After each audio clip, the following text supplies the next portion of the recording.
Oke, kali ini kita akan membahas immunoassay. Immunoassay adalah tes yang menggunakan immunokomplexing ketika antibodi dan antigen disatukan. Antibodi adalah protein yang diproduksi dalam tubuh eh, adalah protein yang diproduksi dalam tubuh untuk zat asing. Antigen adalah zat yang coba dihilangkan oleh tubuh dengan meningkatkan respon imun. Analit adalah segala sesuatu yang diukur dengan uji laboratorium. Immunoassay dapat mengukur baik antigen maupun antibodi. Preparation antiserum biasanya dihasilkan pada hewan.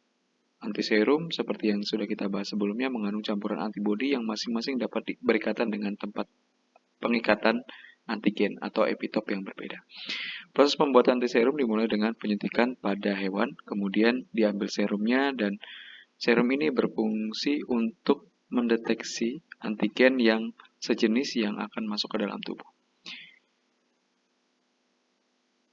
Immunoassay itu ada dua kategori, yang pertama kompetitif dan non-kompetitif, yang kedua homogen dan heterogen. Dari segi namanya sudah kelihatan bahwa kompetitif akan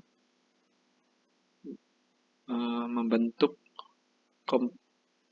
lebih sedikit label yang diukur dalam pengujian, berarti lebih banyak antigen yang tidak berlabel akan hadir. Antigen yang tidak berlabel menghalangi kemampuan antigen berlabel untuk mengikat karena tempat pengikatan pada antibodi sudah terisi. Non-kompetitif biasanya digunakan untuk mengukur analit penting seperti penanda jantung dan hepatitis. Nah, dalam uji non-kompetitif, pengukuran analit berlabel biasanya berbanding lurus dengan jumlah antigen yang ada dalam sampel. Semakin banyak konsentrasinya, maka akan semakin banyak signal yang ditemukan.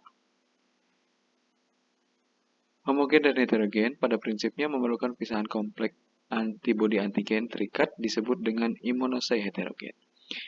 Metode homogen umumnya telah ditetapkan untuk mengukur analit kecil seperti obat-obatan yang disalahgunakan dan terapeutik.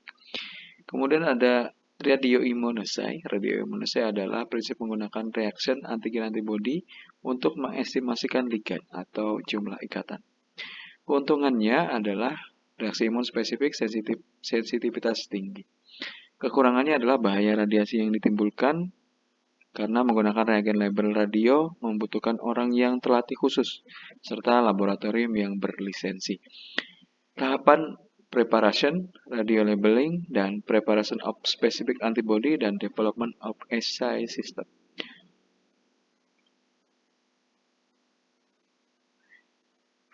Kemudian kita akan membahas enzim link immunoassay absorbent assay atau sering disebut RIA ya, atau ELISA. Sering disebut ELISA. Reaksi yang dikataliskan oleh enzim OR berlabel fluoresan bukan diurean.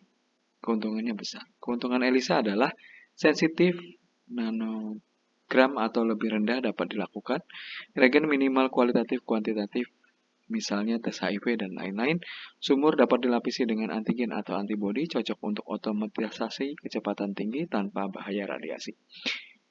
Tipe ELISA ada dua macam, ada pengikatan non-kompetitif atau sandwich dan berlabel enzim. Non-kompetitif atau sandwich biasanya menggunakan sumur antiter dilapisi dengan antibodi yang sesuai, tambahkan sampel pasien dengan mengandung antigen, cuci, hapus antigen, dan tambahkan antibodi berlabel enzim.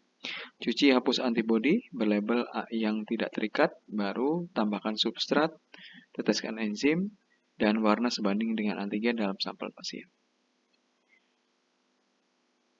Kompetitif ELISA, titer well biasanya dilapisi dengan antibodi, jumlah sampel pasien yang diketahui mengandung antigen atau antigen berlabel enzim, diinkubasi, kemudian dicuci, tambahkan substrat, serta enzim tambah substrat protein mengukur warna, serta warna berbanding terbalik dengan antigen pada sampel pasien. Nah, perbedaannya di sini untuk yang non-kompetitif dengan non-kompetitif.